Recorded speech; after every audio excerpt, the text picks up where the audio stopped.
ಇದುವರೆಗೆ ಅವ್ರಿಗೆ ಗೊತ್ತಿರಲಿಲ್ಲ. ಒಂದು ಹೋರಾಟ ಮಾಡ್ತಾಯಿದ್ರು ಹಾಗೆ RSS ಅವರು ಮತ್ತು ಔಷಧಿಂಥವರು ಮೆರಿಟು ಅಂತ ಹೇಳಿದರು. ಕೊನೆಗೆ ಗೊತ್ತಾಯಿತು ಅಧಿಕಾರ ನಾವು ಏನು ಬೇಕಾದ್ರೆ ಚೇಂಜ್ ಮಾಡಬಹುದು ಅಂತೇಳಿ ಇವತ್ತು ಅವರು ಆ ಮೆರಿಟ್ನಲ್ಲಿ ಬಿಟ್ಬಿಟ್ಟಿದ್ದಾರೆ ಅಧಿಕಾರ. ಹಂಗಿಲ್ಲ, ಸ್ವತಂತ್ರವಾದ ಮೀಡಿಯಾಗೆ ಬೇಕಾಗಿರುವುದು ಸ್ವತಂತ್ರ ಧ್ವನಿ. ಆ ಸ್ವತಂತ್ರ ಧ್ವನಿ ಉಳಿಸಲು ನೀವು ಮಾಡಬೇಕಾದದ್ದು ಇಷ್ಟೇ. ಅದೇನಪ್ಪಾ ಅಂತಂತಂದ್ರೆ ನಿಮ್ಮ ಕೈಲಾದಷ್ಟು ಸಹಾಯ ಈ ಚಾನಲ್ಗೆ ಮಾಡಿ ಹಾಗೂ ನಿಮ್ಮ ಧ್ವನಿಯನ್ನು ಕಾಪಾಡಿಕೊಳ್ಳಿ. ಅಧಿಕಾರ ಹಿಡಿದು ಮುಖ್ಯ ಇರ್ತದೆ.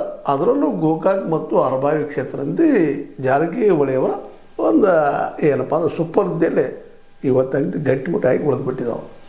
ಇದನ್ನು ಅಲ್ಲಾಡಿಸೋದ್ರೆ ಇದು ಜಾರಕಿಹೊಳಿಯವರ ಕೋಟೆಯನ್ನು ಅಲ್ಲಾಡಿಸಂಗೆ ಇವೆರಡೂ. ಅವ್ರಿಗಿಬ್ಬರಿಗೂ ಅಷ್ಟು ಸುಲಭ ಕತ್ತಿಯವರಿಗೆ ಮತ್ತು ಸೌದಿಯವರಿಗೆ ಮತ್ತು ಯಾವ ಶಕ್ತಿಗಳು ತಗೋಬೋದು. ಈಗಾಗಲೇ ಅರವಿಂದ್ ದಳವಾಯಿ ಅವರು ಆ ಭಾಗದಲ್ಲ ಸಾಕಷ್ಟು ಓಡಾಡಿದರು ಏನೇನೋ ಮಾಡಿದರು, ಅವ್ರಿಗೂ ಆಗಲಿಲ್ಲ ಗೆಲ್ಲಕ್ಕೆ. ಅದ್ರ ನಂತರ ಗಡಾದವ್ರಿಗೊಂದೇನೋ ಇಮೇಜ್ ಇತ್ತು, ಪ್ರಾಮಾಣಿಕರಪ್ಪ, ಒಳ್ಳೆಯ ಹೋರಾಟಗಾರರು, ಇನ್ಫಾರ್ಮೇಷನ್ ಆ್ಯಕ್ಟ್ದಲ್ಲಿ ಭಾಳ ಎತ್ತರಕ್ಕೆ ಬೆಳೆದಂಥವ್ರು, ಅವ್ರು ಗೆಲ್ಲಬಹುದು ಅಂತಿತ್ತು. ಅವರು ಸಾಕಷ್ಟು ವಿರೋಧದ ಮಾತುಗಳನ್ನು ಸಾಕಷ್ಟು ಮಾತಾಡಿದರು, ಅವ್ರಿಗೂ ಸಾಧ್ಯ ಆಗಲಿಲ್ಲ. ಈಗ ಮುಂಬರುವ ಚುನಾವಣೆಯಲ್ಲಿ ಆಗ್ತದೆ ಗ್ಯಾರಂಟಿನೂ ಇಲ್ಲ.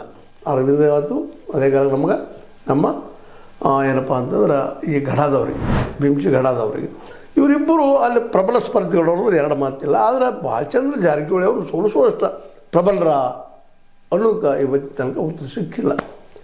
ಯಾಕೆಂದರೆ ಯಾವ ಮಟ್ಟಿಗೆ ಇಬ್ಬರು ಒಂದು ಏನಪ್ಪ ಇಮೇಜ್ ಇತ್ತು ಅಂದರೆ ಅವ್ರು ಗೆಲ್ಲಬಹುದು, ಎದುರಿಸ್ಬೋದು ಜಾರಕಿಹೊಳಿ ಸಹೋದರನ. ಅದರಲ್ಲೂ ಭಾಳಚಂದ್ರ ಜಾರಕಿಹೊಳಿ ಅಂತ ಭಾಳ ಜನ ನಂಬಿದ್ರು. ಆದರೆ ಇವತ್ತೆಲ್ಲ ಟುಸ್ ಹೋಗ್ಬಿಟ್ಟಿದ್ದಾವೆ. ಇನ್ನು ಉಳಿದದ್ದು ಯಾರಪ್ಪ? ವಿವೇಕ್ ರಾವ್ ಅವ್ರ ಬಗ್ಗೆ ಎಲ್ಲರಿಗೂ ಕುತೂಹಲ ಅದ. ಅವ್ರಿಗೂ ಇತ್ತೀಚಿನ ದಿನದಲ್ಲಿ ಜಾರಕಿಹೊಳಿ ಸಹೋದರ ಅವ್ರಿಗೆ ಅಷ್ಟು ಸರಿ ಇಲ್ಲ, ಸಜ್ಜಿಲ್ಲ, ರಾಜಕೀಯವಾಗಿರೋ ಡಿಫ್ರೆನ್ಸಸ್ ಬಂದಿದ್ದಾವ ಅಂತ ಮಾತಾಡ್ತಾ ಇದ್ದಾರೆ ಜನ.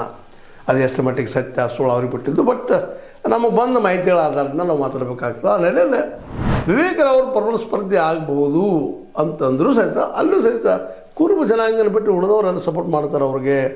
ಯಾಕಂದ್ರೆ ಈಗಾಗಲೇ